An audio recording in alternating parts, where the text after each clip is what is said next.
Hello, my friends, and welcome to Rick Reads. Today we'll be continuing The Demon with Chapter 25. A violent explosion shook the city's foundations. Black smoke rose from a deep crater where a small house once stood. Flames licked the air as the dust settled and the debris came back to the earth. Stone and wood littered the area, blasted several yards from the location of the explosion. Amid the settling dust stood a lone figure, his shoulders rising and falling with the breaths of seething rage. The man let out an anguished cry and fell to his knees, his face in his hands. Burning wood and stone shrouded the two charred corpses within the crater. Slowly, onlookers began to shuffle in, wondering what had happened. They wanted to look at whatever had caused the explosion. The humans coughed from the choking smoke and the smell of burning flesh. "Well, that was Old Man Sykes' house," one frightened woman whispered to her friend.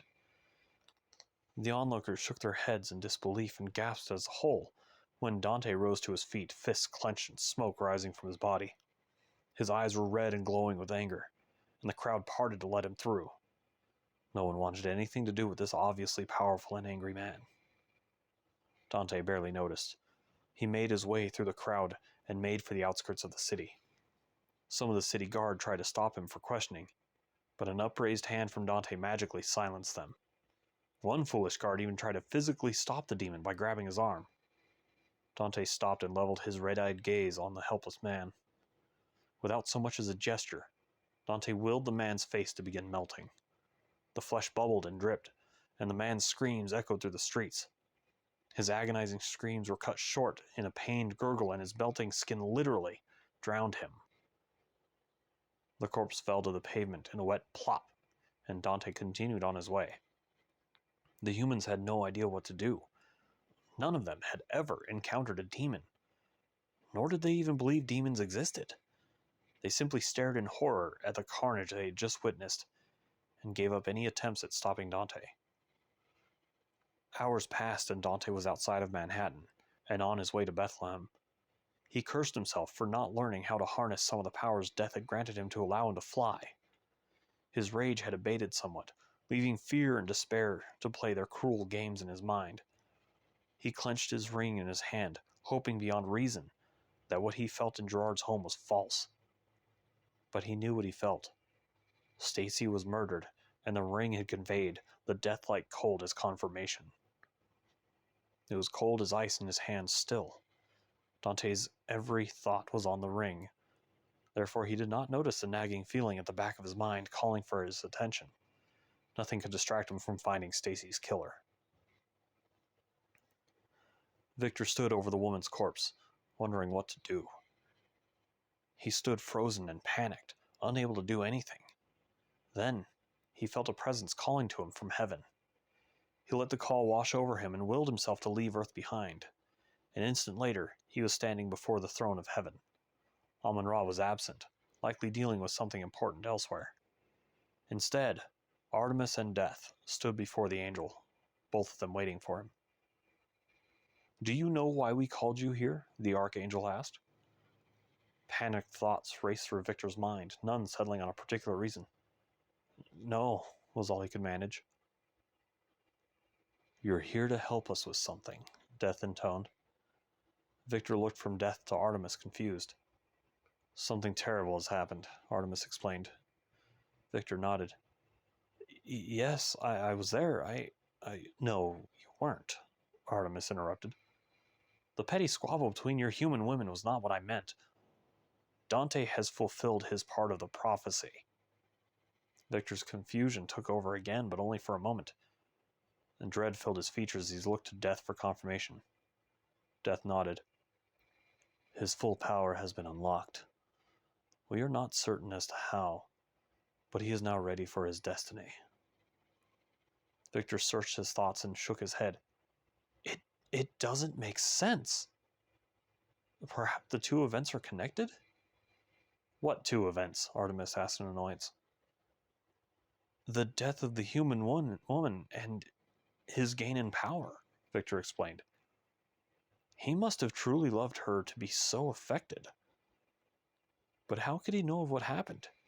He was in Manhattan when it happened." It doesn't matter, Artemis stated. He is now ready to claim his birthright. Go and find him, Victor. Get him to accompany you here, so that we may explain his new life to him. Me? Victor stammered.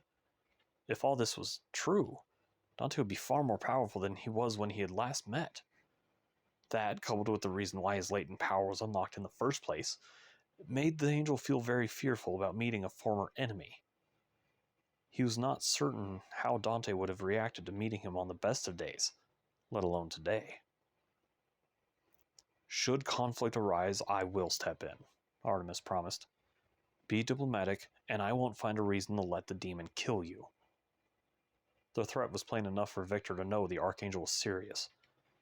He nodded and disappeared, heading back to Earth to gather his things. He wanted to be fully prepared to face the demon should the worst come to pass. Artemis turned to Death and asked, "Anything yet?" Death shook his skull, the black cloth hood pulling back slightly.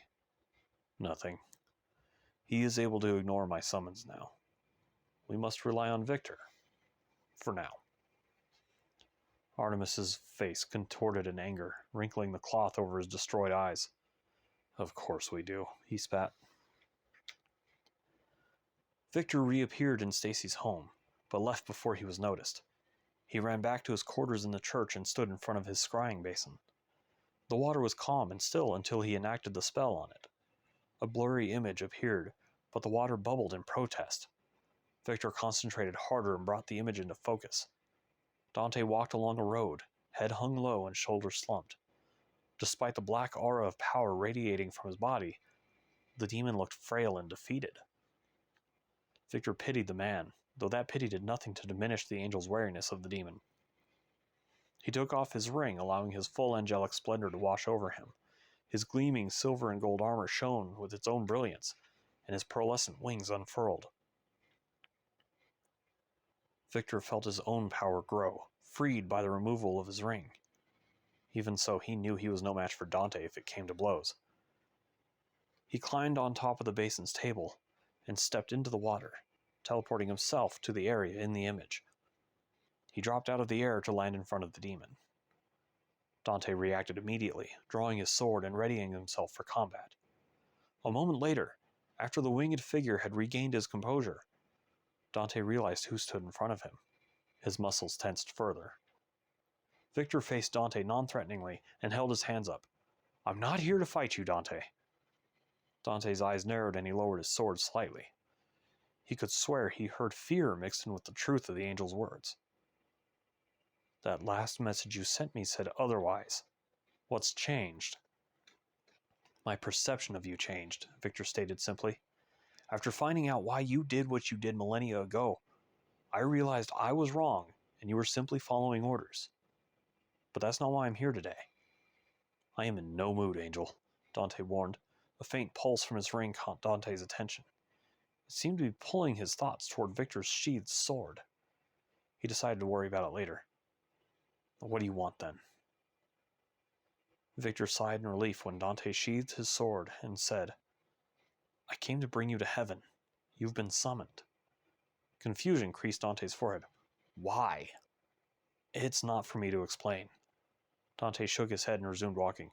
"No, I have somewhere more important to be. I have someone to kill." "I can promise you there is nothing more important than this, Dante," Victor pleaded. "Maybe to you, little angel," Dante spat. "Not to me." Victor thought back to the carnage he had just left. This is about the woman, isn't it? He did not want to reveal too much of his own involvement in case Dante turned his blade on him. Dante stopped walking. He turned and leveled an angry, accusatory glare Victor's way. "What do you know?" He concentrated on his ring and realized that it was drawn to Victor's sword for a reason. "Draw your weapon."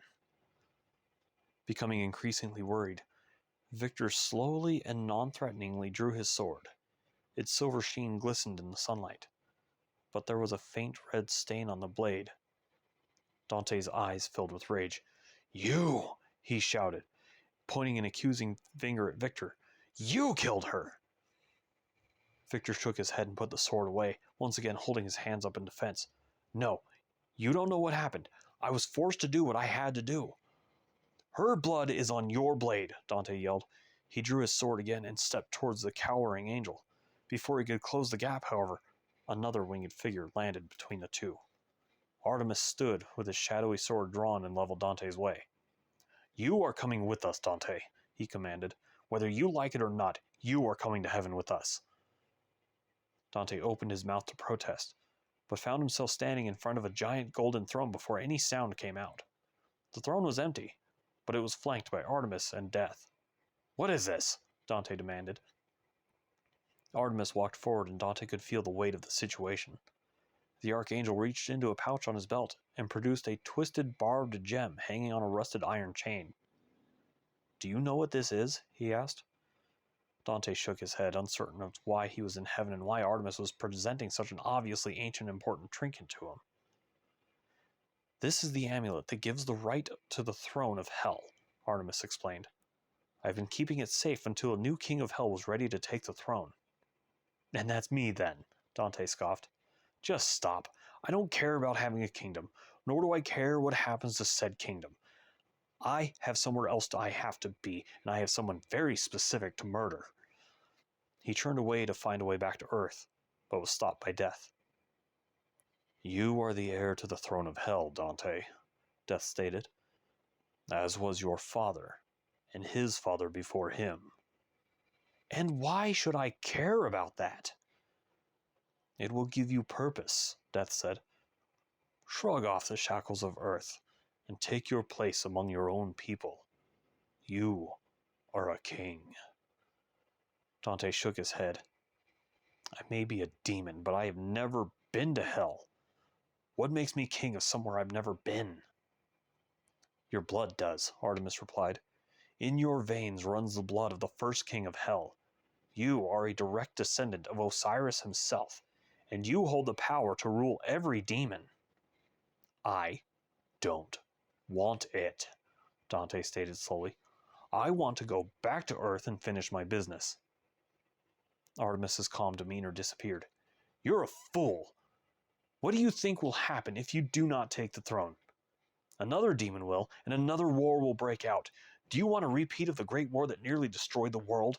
Do you want a repeat of the war that took your parents from you? Dante balled up his fist and punched Artemis in the jaw. The archangel's head snapped backward and the sound of bone cracking echoed through the throne room.